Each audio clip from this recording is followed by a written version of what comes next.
¿Y si te dijera que la NBA moderna, con su lujo, estrellas millonarias y estadios iluminados, casi desaparece? Y fue una marca de zapatillas, no Nike, no Adidas, la que la salvó del olvido. Parece imposible, pero ocurrió. Y su nombre era Reebok. A finales de los años 70, el baloncesto profesional estadounidense estaba en crisis. La liga sufría una reputación oscura, drogas, peleas, poca asistencia a los estadios y una imagen pública dañada. Los partidos se transmitían en diferido. Los patrocinadores huían. Para muchos, la NBA no tenía futuro. Pero justo en medio de ese caos, una revolución silenciosa se estaba gestando. Y no venía de los despachos, de los directivos, sino del suelo, desde el sonido seco de unas zapatillas que golpeaban el parquet. Mientras Nike construía su imperio alrededor del atletismo y Adidas dominaba el fútbol, Reebok decidió mirar hacia otro lado. Nacida en Inglaterra, pero reimaginada en Estados Unidos, Reebok había comenzado su vida vendiendo calzado deportivo artesanal hecho a mano. Nadie la veía como una amenaza, hasta que un grupo de visionarios comprendió algo que cambiaría la historia. El deporte, más que fuerza o técnica, era una forma de expresión cultural. Y en ninguna parte del mundo esa idea ardía con tanta intensidad como en las canchas de baloncesto urbano. En los años 80, mientras el hip hop crecía en los guetos de Nueva York y Los Ángeles, Reebok entendió que la calle marcaba el pulso de lo que venía. El baloncesto ya no era solo un deporte, era una forma de identidad, una declaración de estilo, ritmo y actitud. Las canchas eran templos, los jugadores dioses cotidianos y las zapatillas símbolos de poder. Fue entonces cuando Reebok tomó una decisión que parecía suicida: desafiar el monopolio de Nike en la NBA. Pero la hizo con una estrategia distinta. En lugar de firmar a los atletas más famosos, buscó a los que tenían personalidad, los que rompían las reglas, los que jugaban con fuego. Y allí apareció un nombre que se convertiría en mito: Dee Brown. Era 1991. La liga todavía buscaba una nueva narrativa, algo que la hiciera emocionante otra vez. En el All-Star Weekend de ese año, durante el concurso de clavadas, Dee Brown se agachó, apretó el calzado de su zapatilla Reebok y de pronto el público enloqueció. El aire silbó, la cámara lo siguió y en un salto que parecía desafiar la física, Brown se cubrió los ojos y voló hacia el aro. Aquel inflador en la lengüeta se convirtió en el símbolo de una era. Era más que una innovación tecnológica, era un mensaje visual, una firma. Reebok había encontrado su momento. Había hecho del calzado un espectáculo. Por primera vez, una marca convertía un truco deportivo en un evento mediático. La NBA, que llevaba años buscando algo que la hiciera vibrar de nuevo, acababa de encontrar su detonante. Desde ese día, la Pump no fue solo una zapatilla, fue un ícono cultural. Las ventas se dispararon, las cámaras enfocaban los pies de los jugadores y los niños querían ese mismo sonido. Psst. El aire llenando las cámaras internas, el ritual de poder antes del salto. El marketing deportivo acababa de entrar en una nueva dimensión y Reebok, contra todo pronóstico, se había robado la atención del planeta. Pero ese momento no fue casualidad. Detrás había una estrategia brillante y un instinto que muy pocas compañías supieron leer a tiempo. El deporte ya no se trataba solo de ganar, sino de hacer que el público sintiera que estaba dentro del juego. Y Reebok entendió cómo convertir ese sentimiento en una marca. Aquel año marcó el inicio de una transformación que cambiaría la relación entre el baloncesto, la cultura urbana y el negocio global del deporte.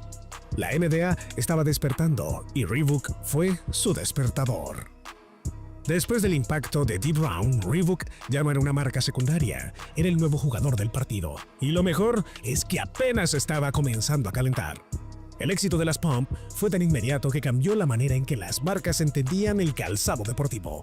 Ya no estaba con ofrecer confort o rendimiento, había que ofrecer espectáculo. El inflador en la lengüeta se convirtió en un gesto ritual, un símbolo de poder y confianza. Cada vez que un jugador presionaba esa pequeña válvula antes de saltar, el público sabía que algo grande estaba por suceder. Era el equivalente moderno a los gladiadores ajustándose la armadura antes del combate. A comienzos de los 90, Reebok comprendió que la NBA se estaba transformando en un fenómeno global. El juego ya no se limitaba a las canchas estadounidenses, se transmitía por televisión a millones de espectadores en Europa, Asia y América Latina. Y con cada cámara enfocando los pies de los jugadores, el escenario estaba sirviendo. Fue entonces cuando llegó Shaquille O'Neal, un gigante carismático, irreverente y con un talento descomunal. Mientras Nike apostaba por el aura mítica de Michael Jordan, Reebok eligió al jugador que parecía salido de un cómic, divertido, impredecible y dominante. Shaq era todo lo que la marca necesitaba: poder físico, humor natural y presencia mediática. Juntos crearon una alianza que desafió al trono de Air Jordan. En 1992, Reebok lanzó las Shaq Attack, una obra de ingeniería en su tiempo, grandes, robustas, con tecnología pump y un diseño imponente. Eran un reflejo del propio Shaquille, y cada vez que el gigante del Magic las usaba, el mundo miraba. El marketing ya no se basaba en el atleta que ganaba más títulos, sino en aquel que tenía personalidad propia. Y en eso, Shaq era invencible. Mientras tanto, la relación entre el baloncesto y la cultura urbana se intensificaba. El hip hop ya no solo acompañaba los partidos, lo definía. Los videoclips mostraban a raperos con zapatillas Reebok, las calles hablaban el mismo lenguaje que las canchas, y los jóvenes encontraban en esa fusión una identidad compartida. Reebok no vendía calzado, vendía actitud. Y entonces llegó Allen Iverson, pequeño, desafiante, con mirada de fuego y trenzas como declaración de guerra. Elegido perfecto para la nueva generación. Con él, Reebok no solo entró a la historia, la reescribió. En 1996, Iverson debutó en la NBA con los Reebok Question, unas zapatillas de líneas audaces, con el talón de color y una suela translúcida que brillaba como cristal bajo las luces del estadio. Cada movimiento de Iverson, sus dribles, sus caídas, su forma de mirar al público, era puro magnetismo, y las Question se convirtieron en una extensión de su alma. Reebok ya no competía con Nike en tecnología, sino en significado. Mientras Jordan representaba la perfección y la disciplina, Iverson encarnaba la rebeldía, el instinto, la voz de quienes no encajaban en los moldes. Sus zapatillas eran una bandera para los que crecieron fuera del sistema, para los que creían que la calle también podía ser catedral. Fue una década mágica. Reebok, sin ser la marca más grande, se convirtió en la más influyente. Cada modelo tenía una historia, cada jugador una personalidad, cada lanzamiento un mensaje. La NBA, que había estado al borde del colapso, vivía ahora una era dorada. Y aunque Nike tenía a Jordan, Reebok tenía algo igual de poderoso: el corazón de la gente. Pero como toda historia de gloria, el éxito tiene un precio. Porque cuanto más alto se llega, más difícil es conservar el alma. Hasta ahora todo parece una historia perfecta, pero ¿qué ocurrió cuando la NBA se transformó en un negocio global y la cultura callejera que dio vida a Reebok comenzó a ser devorada por el sistema? Quédate hasta el final, porque lo que viene revela cómo la marca que salvó la liga casi desaparece de la cancha. El nuevo milenio llegó como una ola, y con él un cambio de ritmo tan rápido que ni las marcas más poderosas pudieron adaptarse a tiempo. Reebok, que durante una década había dominado el corazón del baloncesto callejero, comenzó a desdibujarse entre su propio éxito. Sus campañas eran cada vez más grandes, sus lanzamientos más ambiciosos, pero su alma empezaba a perder foco. El mercado deportivo se había convertido en una guerra sin tregua. Nike ya no solo vendía zapatillas, vendía experiencias, emociones y narrativa. Cada jugador bajo su firma era una superestrella global, y mientras Adidas intentaba mantener su presencia en Europa, Reebok se encontraba en una encrucijada: seguir siendo una marca de identidad callejera o transformarse en una corporación internacional. El dilema se resolvió con una jugada inesperada. En 2005, Adidas compró Reebok por $3.800 millones. La noticia sacudió al mundo del deporte. El gigante alemán quería combinar fuerzas para desafiar el dominio absoluto de Nike, pero lo que parecía una alianza estratégica terminó siendo el principio del fin. Bajo el mando de Adidas, Reebok perdió su voz. Las decisiones comenzaron a tomarse desde Alemania, lejos de las canchas, lejos de la cultura que la había hecho vibrar. Las campañas ya no hablaban el lenguaje del hip hop ni de las calles. Las colaboraciones con Iverson, Shaq y los grandes nombres del baloncesto fueron apagándose una por una. Y en su lugar llegaron productos fríos, diseñados por comités y no por soñadores. La marca que alguna vez desafió las reglas ahora seguía las de otros. La misma rebeldía que la había elevado se convirtió en silencio. Reebok pasó de ser el corazón cultural de la NBA a un logo que apenas aparecía en los uniformes. Incluso sus modelos legendarios fueron reemplazados por diseños genéricos, destinados a llenar estanterías, no a contar historias. Mientras tanto, la NBA seguía su curso hacia la globalización total. Jordan se había retirado, pero su sombra seguía dominando las ventas. Nike lanzaba línea tras línea con estrellas emergentes y Adidas apostaba por jugadores europeos con carisma global. Reebok, en cambio, desaparecía del mapa. Ya no tenía el impulso de los 90 ni la energía cultural que la había hecho distinta.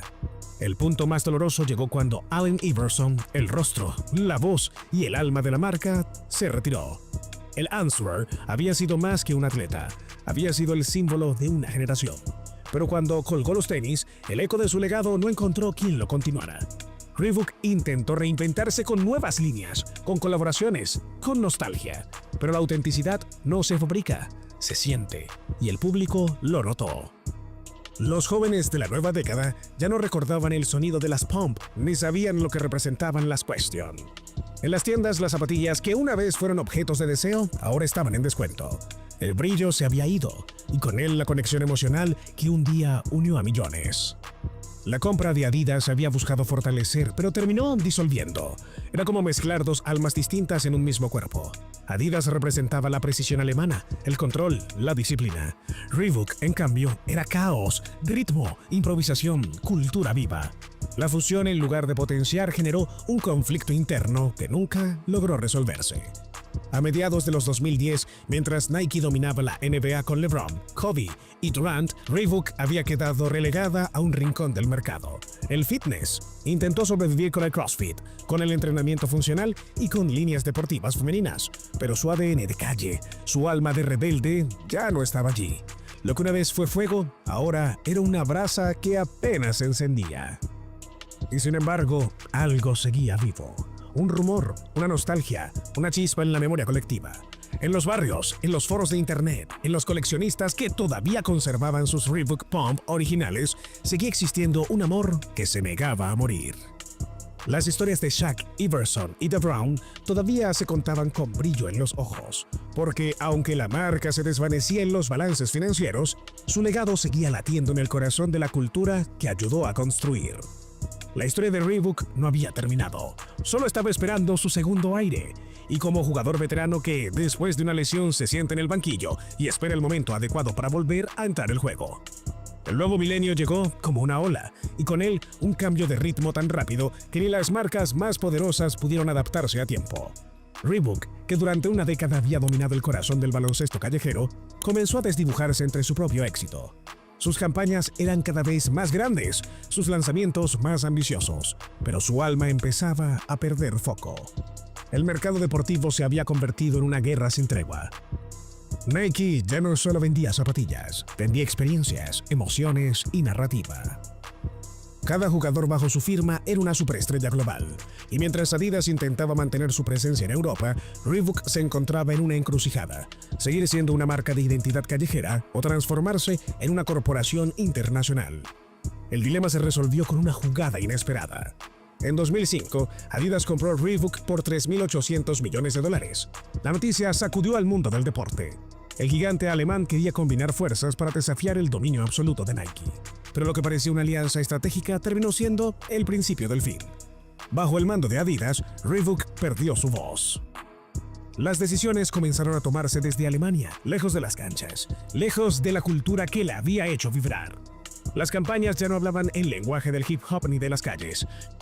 Las colaboraciones con Iverson, Shaq y los grandes nombres del baloncesto fueron apagándose una a una. Y en su lugar llegaron productos fríos, diseñados por comités y no por diseñadores. La marca que alguna vez desafió las reglas, ahora seguía las de otros. La misma rebeldía que la había elevado se convirtió en silencio. Reebok pasó de ser el corazón cultural de la NBA a un logo que apenas aparecía en los uniformes. Incluso sus modelos legendarios fueron reemplazados por diseños genéricos, destinados a llenar estanterías, no a contar historias. Mientras tanto, la NBA seguía su curso hacia la globalización total.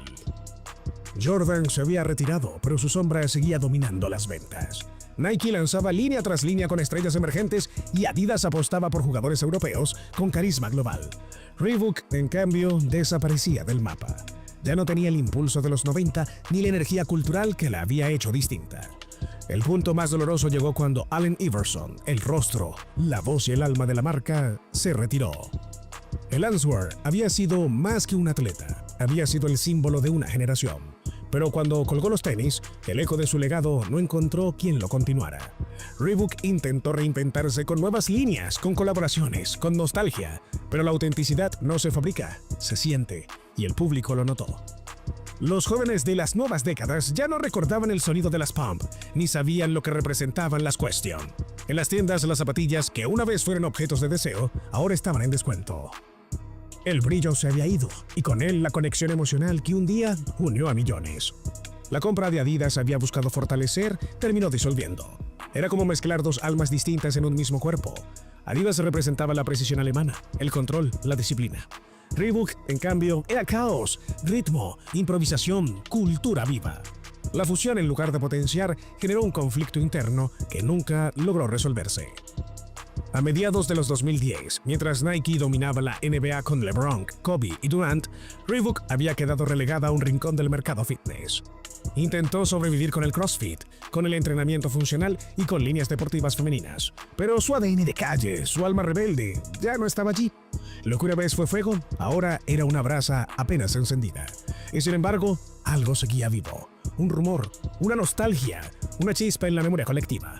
En los barrios, en los foros de internet, en los coleccionistas que todavía conservaban sus Reebok Pump originales, seguía existiendo un amor que se negaba a morir.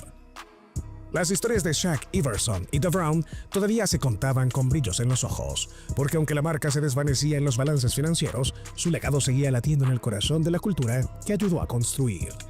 La historia de Reebok no había terminado, solo estaba esperando su segundo aire, como un jugador veterano que, después de una lesión, se sienta en el banquillo y espera el momento adecuado para volver a entrar al juego. El tiempo, como en toda gran historia, terminó cobrando su precio, pero también, como suele hacer con los que tuvieron alma, le concedió una segunda oportunidad. En 2021, tras una década bajo la sombra de Adidas, Reebok fue vendida a Authentic Brands Group, una empresa especializada en revivir íconos dormidos. Y como si el universo hubiera esperado ese momento, algo volvió a encenderse. La marca que alguna vez había salvado la NBA regresaba a manos que entendían lo especial. No se trata solo de productos, sino de propósito. Authentic Brands no quería convertir a Reebok en otra máquina de marketing.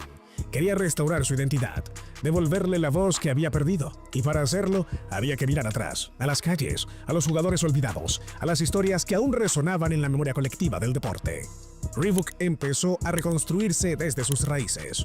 Relanzó la Question Mate de Iverson y las Shaq Attack, no como simples reediciones nostálgicas, sino como homenajes a una época donde cada salto y cada jugada contaban una historia. La respuesta fue inmediata. Los fans de los 90s, aquellos que crecieron soñando con ese sonido inconfundible del inflador pump, volvieron a las tiendas. Y los jóvenes que nunca habían vivido esa era las redescubrieron con fascinación. Había vuelto la emoción, pero esta vez Reebok no buscaba competir con Nike o Adidas. Su guerra ya no era externa, era interna. Se trataba de recuperar su alma, no de dominar el mercado, y en ese proceso la marca encontró una nueva filosofía: celebrar su legado sin replicarlo, abrazar su historia sin quedarse anclada en ella. En 2023, el anuncio que nadie esperaba se volvió realidad. Shaquille O'Neal y Allen Iverson fueron nombrados presidentes de la división de baloncesto de Reebok. Dos leyendas, los mismos que habían dado vida a la marca en sus años más gloriosos, volvían, pero ahora como guardianes de su futuro. El círculo se cerraba. Y con él, Reebok renacía, no como una empresa, sino como un símbolo de redención. En las oficinas, las paredes volvieron a llenarse de fotografías de los años dorados. Dee Brown volando con los ojos tapados, Shaq gritando tras un mate, Iverson cruzando a Jordan con un movimiento que hizo historia. Era un recordatorio de quienes habían sido, pero también una promesa de quienes podían volver a ser. El regreso de Reebok no es solo un movimiento empresarial, es una declaración. La autenticidad puede dominarse, pero jamás muere. Y en una era donde las marcas compiten por atención, Reebok eligió competir por significado. Su mensaje no necesita gritar. Basta con recordarle al mundo que fue allí, en sus zapatillas, donde nació el baloncesto moderno que todos aman. Porque si hoy la NBA es un espectáculo global, con atletas convertidos en íconos culturales, contratos millonarios y un lenguaje universal de estilo, es en parte gracias a Reebok. Fue su irreverencia la que encendió la chispa. Fue su manera de entender la calle lo que hizo que el deporte se sintiera humano. Y fue su caída lo que demostró que incluso los gigantes necesitan perderse para reencontrarse. Hoy, cuando un niño ata sus cordones antes de entrar a la cancha, cuando una cámara enfoca los pies de un jugador antes del salto, cuando un viejo par de pump resucita en un video de TikTok, la historia vuelve a repetirse. Porque la cultura no muere, se transforma. Reebok no salvó solo a la NBA, salvó el alma de un deporte que estaba olvidando que nació en la calle, entre sueños, sudor y rebeldía. Y aunque las luces cambien, aunque los nombres sean otros, cada vez que el balón rebota, cada vez que alguien rompe las reglas para crear algo nuevo, el espíritu de Reebok vuelve a respirar. Lo que hoy viste fue solo una de esas historias que marcaron un antes y un después. Y ahora quiero saber tu opinión. ¿Sabías que detrás de cada clavada, de cada suela gastada y de cada estrella que brilla en la NBA hay una historia que casi nadie cuenta? Déjalo en los comentarios. Y si este relato te atrapó, apóyanos con tu like, comparte el video, suscríbete y activa la campanita, porque al hacerlo te unes a esta comunidad donde juntos seguiremos revelando las historias que cambiaron el juego.